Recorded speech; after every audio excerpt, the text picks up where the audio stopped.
नमस्कार दोस्तों, आप देख रहे हैं सरकारी जॉब भर्ती। और आज का जो टॉपिक में देखने वाले हैं राष्ट्रीय करंट अफेयर जो कि 2023 का है।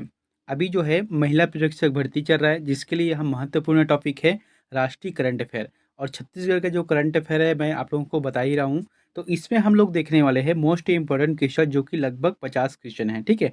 और ये काफ़ी इंपॉर्टेंट है आपके आगामी एग्जाम के लिए। आप लोग जो है कंटिन्यू इस वीडियो को देखना और अंतिम तक से देखना। और जो लास्ट का क्वेश्चन रहता है वो होमवर्क रहेगा। तो इसका आंसर जो है कमेंट बॉक्स में जरूर बताना है, ठीक है। तो फिर चलते हैं यहाँ पर वीडियो की तरफ। सर्वप्रथम अगर चैनल पर नए हो तो चैनल को सब्सक्राइब करना, बेल आइकन को जरूर दबा देना। और इसका फ्री पीडीएफ आपको टेलीग्राम चैनल पे मिल जाएगा। तो चलते हैं वीडियो की तरफ। तो यहाँ पर एक चीज़ कहना चाहता हूँ, जो 50 टॉपिक रहेगा यानी 50 क्वेश्चन रहेगा उसमें सीधा हम लोग क्वेश्चन आंसर करेंगे, ठीक है। इसमें ज़्यादा अतिरिक्त बातें भी नहीं करेंगे। और एक चीज़ कहना चाहता हूँ कि अगर कोई क्वेश्चन आप लोगों को डाउट लगता है कि गलत हो सकता है या ये गलत क्वेश्चन है, तो प्लीज़ कमेंट में जाकर कमेंट कर देना, ठीक है। कमेंट बॉक्स में जाकर कमेंट कर देना, क्योंकि मैं अपनी तरफ से कोशिश करता हूँ कि पूरी तरह से 100% सही हो। अगर फिर भी अगर हो ही जाता है गलत, तो फिर कमेंट कर देना ताकि नेक्स्ट वीडियो में उसे सुधार सकूँ, ताकि लोगों को सभी को पता चल सके। नहीं तो फिर जो है गलत क्वेश्चन आंसर चलता ही रहता है, ठीक है। तो चलते हैं यहाँ पर पहला क्वेश्चन की तरफ। यहाँ पर पहला क्वेश्चन है, पीटीसी इंडिया के सीएमडी के रूप में किसने पदभार संभाला है? तो किसने पदभार संभाला है पीटीसी इंडिया के सीएमडी के रूप में? ये रहेगा राजीव के मिश्रा रहेगा, ठीक है। राजीव के मिश्रा सही जवाब रहेगा। दूसरा प्रश्न है, दोस्तों अगर लगता है कि आप लोग खुद से अगर देना चाहते हो तो वीडियो को पॉज करके ही इसका आंसर लगाना और कमेंट में जरूर बताना। अगर मैं इसी को ऑनलाइन पढ़ाना स्टार्ट करता हूँ तो 40 क्वेश्चन लगभग 1.5 घंटे का वीडियो बनेगा, कम से कम 1.5 घंटे का। और जो आप लोगों को 30 क्वेश्चन 20 क्वेश्चन ला रहा हूँ ना, वो कम से कम 40 मिनट 50 मिनट का बनेगा ऑनलाइन टॉपिक में। और अभी आप लोगों के पास इतना समय नहीं कि एक ही वीडियो के लिए बहुत ज़्यादा बहुत ज़्यादा टाइम दो, है ना। इसलिए कोशिश करता हूँ कि जितना जल्दी जल्दी हो सके आप लोग तैयारी करना, और पुस्तक से जो मिलता है आप उसे भी तैयारी करना है। दूसरा प्रश्न है, हाल ही में किस देश को नाटो का 31वां सदस्य देश के रूप में मिला है? बहुत ही इंपॉर्टेंट है। अब देखो यहाँ पर क्या है, नाटो में कितना सदस्य देश है? 30 है। तो 31वां देश के रूप में किसे मिला है? फिनलैंड इसका आंसर सही रहेगा। तीसरा प्रश्न है, किस राज्य की कांगड़ा चाय को यूरोपीय जीआई टैग मिला है? तो यूरोपीय जीआई टैग एक अलग होता है और एक होता है हमारा अपना जो है जीआई टैग होता है नेशनल का। तो यहाँ पर क्या बोला गया है? यूरोपीय जीआई टैग। वो भी कौन सा है? कांगड़ा चाय को। ये आंसर आ जाएगा हिमाचल प्रदेश, इसका सही जवाब रहेगा। अगला है, हाल ही में हीरो मोटर कार बोर्ड ने सीईओ के रूप में किसे चुना है? तो किसे चुना है हीरो मोटर कार ने? ये रहेगा निरंजन गुप्ता को चुना है। दोस्तों ये करंट अफेयर है, ऐसा है कि ये कहीं से भी प्रश्न दे देते हैं। अगला है, देश का पहला राज्य जहां 100% रेलवे विद्युतीकरण वाला राज्य बना है। आपको बताना है कि देश का ऐसा पहला राज्य कौन सा है जहां पर रेलवे का जो सुविधा है वहां 100% विद्युतीकरण की सेवा उपलब्ध है। इसका जो जवाब रहेगा वहाँ तीसरा रहेगा हरियाणा रहेगा, ठीक है। हरियाणा में ऐसा कोई भी रेलवे का ट्रैक नहीं है जहाँ पर विद्युतीकरण ना हुआ हो। अगला है, एक्सिस सिक्योरिटी के नए एमडी और सीईओ नियुक्त किया गया है। तो किसे नियुक्त किया गया है? प्रणव हरिदासन। प्रणव हरिदासन को नियुक्त किया गया है।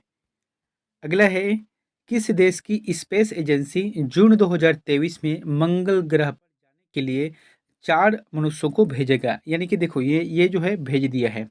किसने भेजा है आपको बताना है। इसका जो आंसर रहेगा अमेरिका। अमेरिका की कौन से है स्पेस एजेंसी? नासा, ठीक है। नासा ने जो है जून 2023 को मंगल ग्रह पर 4 मनुष्यों को भेजा है। अगला है, विश्व बैंक द्वारा हाल ही में एक रिपोर्ट के अनुसार भारत की जीडीपी वृद्धि का अंतिम आंशिक आकलन दिनांक 1 अप्रैल 2024 के 6.6% से कितने प्रतिशत घटाने का अनुमान लगाया है?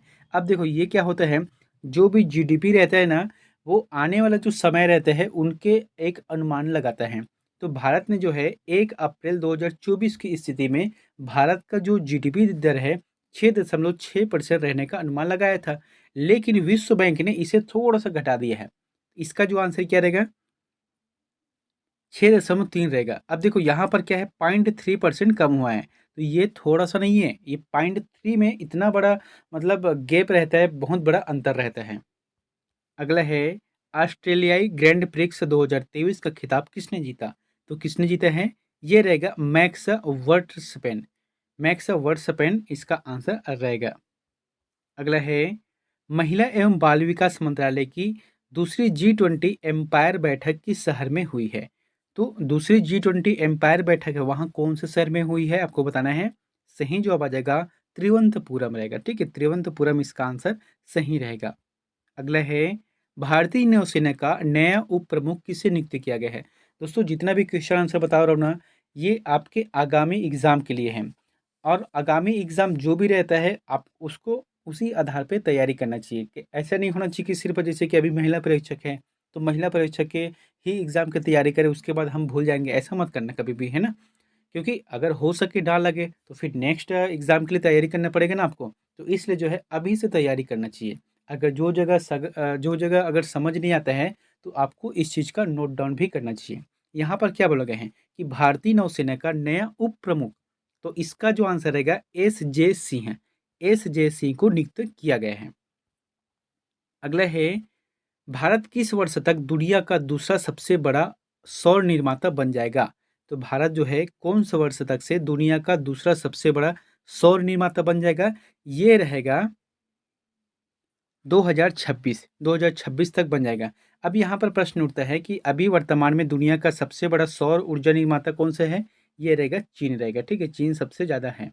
अगला है, विकास और शांति के लिए अंतर्राष्ट्रीय खेल दिवस प्रतिवर्ष किस तिथि को मनाया जाता है? तो ये रहेगा 6 अप्रैल। 6 अप्रैल को प्रतिवर्ष खेल दिवस के रूप में मनाया जाता है।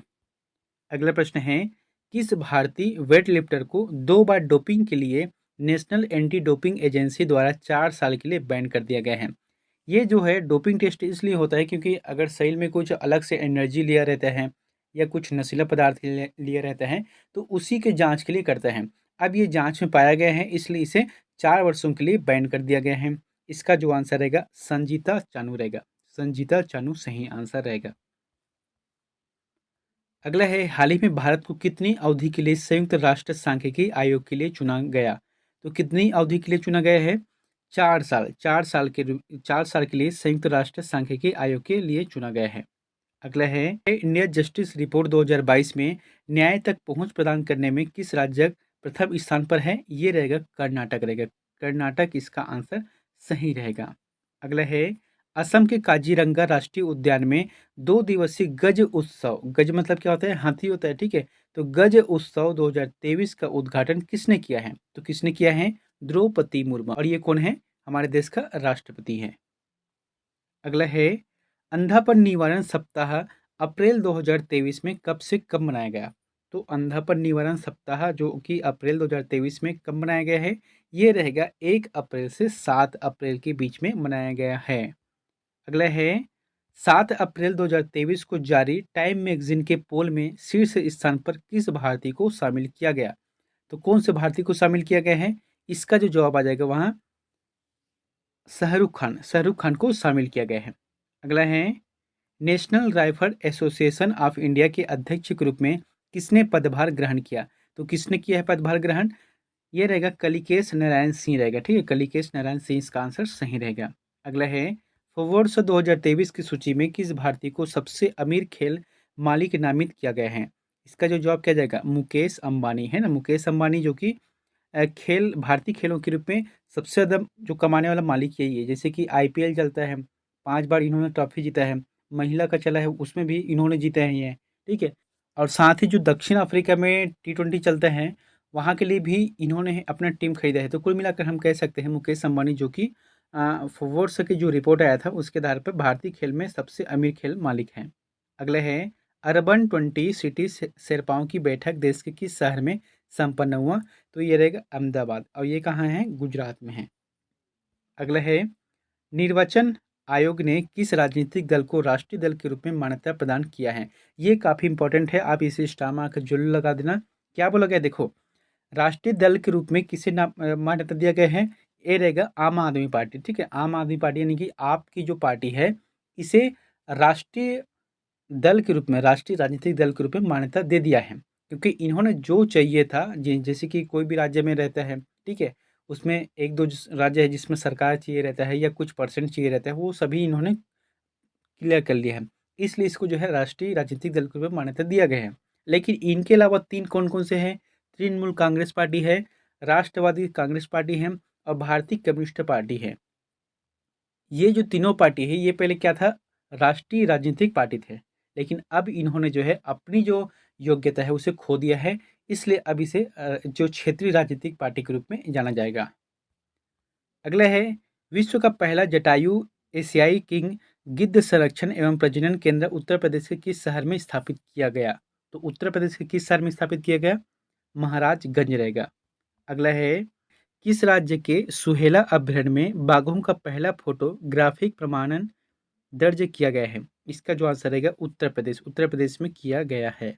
अगला है, 13 अप्रैल 2023 को एशियाई कुश्ती चैंपियनशिप में किस भारतीय ने रजत पदक जीता है? तो कौन से भारतीय ने जीता है? ये रहेगा निशा दाहिया, है ना? निशा दाहिया इसका आंसर सही रहेगा। अगला है, नदी के अंदर चलने वाली भारत की प्रथम मेट्रो ट्रेन बनी है, तो कौन से बनी है? ये रहेगा कोलकाता, है ना? कोलकाता में क्या है? नदी के अंदर चलने वाली भारत की प्रथम मेट्रो ट्रेन है, वहाँ कोलकाता मेट्रो बनी है। अगला है, फेमिना मिस इंडिया 2023 का खिताब किसने अपने नाम किया? तो किसने अपना नाम किया है फेमिना मिस इंडिया? ये रहेगा नंदिनी गुप्ता। इसको याद रखना काफ़ी इंपॉर्टेंट है कि फेमिना मिस इंडिया 2023 का खिताब किसने अपने नाम किया है? नंदिनी गुप्ता है और ये राजस्थान से है। अगला है, विजडन टी20 प्लेयर्स ऑफ 2022 में किन दो भारतीयों का चयन किया गया है? तो कौन से दो भारतीयों का चयन विजडन टी20 प्लेयर्स ऑफ 2022 के लिए किया गया है? अब ये देखो, यहाँ पर 2022 का है लेकिन 2023 में दिया गया है। इसका जो आंसर रहेगा, एक तो महिला में है हरमनप्रीत कौर है और दूसरा है सूर्य कुमार यादव है, ये दोनों को दिया गया है। अगला है, अज्ञात समूह का डीएनए डेटाबेस तैयार करने वाला पहला राज्य कौन बना है?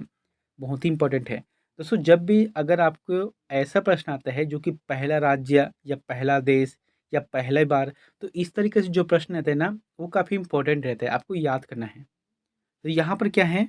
हिमाचल प्रदेश। हिमाचल प्रदेश ऐसा देश का पहला राज्य है जो कि अज्ञात शवों का यानी कि लाशों का डीएनए डेटाबेस तैयार करेगा। अगला है, गर्मियों में पानी की कमी की समस्या को निपटने के लिए जल बजट अपनाने वाला प्रथम राज्य बना है। ये देखो यहाँ पर आ गया ना।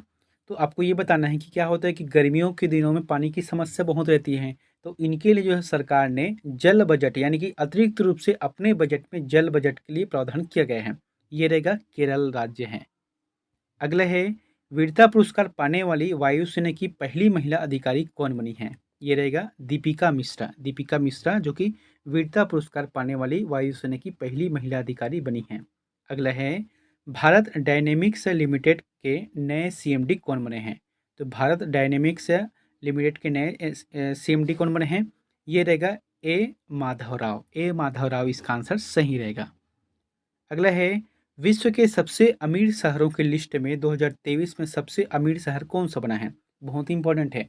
जैसे कि पूरे विश्व भर में ये निकाला गया है कि कौन सा शहर सबसे अमीर है। इसका जो आंसर रहेगा न्यूयॉर्क सिटी। न्यूयॉर्क सिटी सबसे अमीर देश है। अगर भारत की बात किया जाए तो सिर्फ मुंबई है जो कि 21वें नंबर पे आता है। अगला है, राष्ट्रीय तकनीकी अनुसंधान संगठन का नया अध्यक्ष किसे नियुक्त किया गया है? तो अध्यक्ष नियुक्त किसे किया गया है? इसका जो आंसर रहेगा अरुण सिन्हा। अरुण सिन्हा को नियुक्त किया गया है। अगला है, पहली जल शक्ति जनगणना 2023 में देश के किस राज्य को प्रथम स्थान प्राप्त हुआ है? ये पहली बार हुआ है जल शक्ति जनगणना 2023, तो देश में किस राज्य को प्रथम स्थान मिला है? ये रहेगा पश्चिम बंगाल, है ना? पश्चिम बंगाल को दिया गया है। अगला है, किस राज्य की सरकार ने एक पंचायत एक खेल का मैदान परियोजना की शुरुआत किया है? तो किस पंचायत ने एक पंचायत और एक खेल का जो परियोजना है इसकी शुरुआत की है? कौन सी सरकार है? केरल सरकार। केरल सरकार ने ऐसा किया है।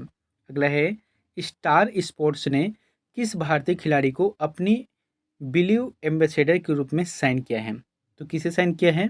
ऋषभ पंत। ऋषभ पंत को साइन किया है किसने? स्टार स्पोर्ट ने। अगला है, राष्ट्रीय सुरक्षा परिषद का सैन्य सलाहकार किसे नियुक्त किया गया है? तो सैन्य सलाहकार संदीप सिंह को नियुक्त किया गया है। अगला है, देखो संदीप सिंह को नियुक्त किया गया है। अगला है, उत्तराखंड के किस गांव को भारत का पहला गांव के रूप में अब जाना जाएगा? बहुत ही इंपॉर्टेंट है, इस चीज़ को समझना। पहले क्या होता था कि इस गाँव को ना सबसे लास्ट में बोलते थे कि ये भारत का अंतिम गाँव है। लेकिन अब जो है ज़माना बदल गया है, अब उसे अंतिम गाँव नहीं, उसे पहला गाँव बोलते हैं। इसका जो आंसर रहेगा माना गाँव, है ना? गाँव का नाम है माना गाँव, जिसे भारत का पहला गाँव के रूप में अब जाना जाएगा। अगला है, भारत द्वारा ऑपरेशन कावेरी की शुरुआत किस देश में फंसे भारतीयों को वापस लाने के लिए शुरू किया गया? तो ये रहेगा सूडान। सूडान में अभी क्या चल रहा है? एक तो मतलब गृह युद्ध चल रहा है, ठीक है? मतलब इसमें बहुत तनाव है। तो उसमें से क्या है कि अपने जो देश के लोग हैं, उसे बाहर लाने का कार्य किए हैं, जिसके लिए ऑपरेशन कावेरी की शुरुआत की है। अगला है, वैश्विक सैन्य व्यय रिपोर्ट 2023 में प्रथम स्थान पर कौन है? तो कौन है प्रथम स्थान पर? संयुक्त राज्य अमेरिका है, द्वितीय स्थान पर चीन है, तृतीय स्थान पर रूस है और चौथे स्थान पर भारत है। यानी कि अगर जो सैन्य है उसके लिए खर्च करने के मामले में भारत चौथे स्थान पर है सैन्य बजट में। अगला है, लॉजिस्टिकल प्रदर्शन सूचकांक 2023 में 139 देशों की सूची में भारत किस स्थान पर है? ये रहेगा 38वें स्थान पर है भारत। अगला है, साइकिलिंग महासंघ के अध्यक्ष के रूप में किसे चुना गया? तो किसे चुना गया है साइकिलिंग महासभा अध्यक्ष के रूप में? पंकज सिंह को चुना गया है। अगला है, आईआईटी मद्रास देश के बाहर अपना पहला अंतर्राष्ट्रीय परिसर स्थापित करेगा। तो आपको बताना है कि जो आईआईटी मद्रास है वो तो अपना देश में ही है, लेकिन देश से बाहर कहाँ पर अपना पहला अंतर्राष्ट्रीय परिसर स्थापित करेगा? तंजानिया इसका आंसर सही रहेगा। अगला है, रेमन मैग्सेस अवार्ड को किस व्यक्ति ने 64 साल बाद इस पुरस्कार को स्वीकार किया है? यानी कि 64 साल पहले इनको दे दिया गया था, लेकिन इन्होंने स्वीकार नहीं किया है। तो 64 साल के बाद अब 2023 में इन्होंने स्वीकार किया है। सही जवाब आ जाएगा दलाई लामा। दलाई लामा रहेगा, ये तिब्बती है। अगला है, किस भारतीय को ऑस्ट्रेलिया का सर्वोच्च नागरिक सम्मान से सम्मानित किया गया है? तो कौन से ऐसे भारतीय है जिनकी जो कि ऑस्ट्रेलिया के सर्वोच्च नागरिक सम्मान से सम्मानित किया है? ये रहेगा रतन टाटा रहेगा। अगला है, भारतीय जीवन बीमा निगम का अध्यक्ष किसे बनाया गया है? तो किसे बनाया गया है? सिद्धार्थ मोहंती को बनाया गया है। अगला है, किस बॉलीवुड अभिनेता को बाल अधिकारों के लिए अपना राष्ट्रीय राजदूत नामित किया है? सही जवाब आ जाएगा आयुष्मान खुराना, है ना? आयुष्मान खुराना को अपना राष्ट्रीय राजदूत नामित किया है, किसने? बाल अधिकारों के लिए। अगला है, दोस्तों यहाँ पर जो अंतिम प्रश्न है आप लोगों के लिए होमवर्क है, इसीलिए मैं पहले से कह रहा था कि जो ऑफलाइन का क्लास है ना, ये 50 क्वेश्चन आप लोगों को मुश्किल से 20 से 21 मिनट का समय लगा आपको पढ़ने में, ठीक है? अब इसे एक बार पढ़ लिए, अब आप लोगों से निवेदन है कि आप इसे एक बार और पढ़ लेना। अगर आप 2 बार पढ़ लिए ना तो आपका 100% जो 50 क्वेश्चन है वो कंप्लीट आपको याद हो जाएगा। अगर इसी को अगर लंबे समय तक पढ़ाऊँ तो फिर एक बार आप पढ़ लिए, छोड़ दिए, है ना? इसलिए कहता हूँ कि जो लाता हूँ प्रश्न वो काफ़ी इंपॉर्टेंट रहता है। आप इसे 1 बार और 2 बार ज़रूर देखना। अगर 2 बार देख लिए तो आपको जो है हमेशा के लिए आपको याद हो जाएगा। अब यहाँ पर लास्ट का प्रश्न क्या है कि विश्व मज़दूर दिवस किस तिथि को मनाया जाता है? आपको बताना है। अब इसमें इम्पोर्टेंट चीज़ और ऐड कर देता हूँ कि इस दिवस को छत्तीसगढ़ में बासी तिहार के रूप में मनाया जाता है। आपको बताना है 1 मई, 2 मई, 3 मई, 4 मई। जो भी आंसर सही लगता है कमेंट बॉक्स में जाकर कमेंट कर देना, और जो भी आंसर अगर आपको गलत लगता है उसको भी कमेंट बॉक्स में जाकर कमेंट करना है, ठीक है? तो फिर मिलते हैं नेक्स्ट वीडियो में एक नई जानकारी के साथ। Thank you.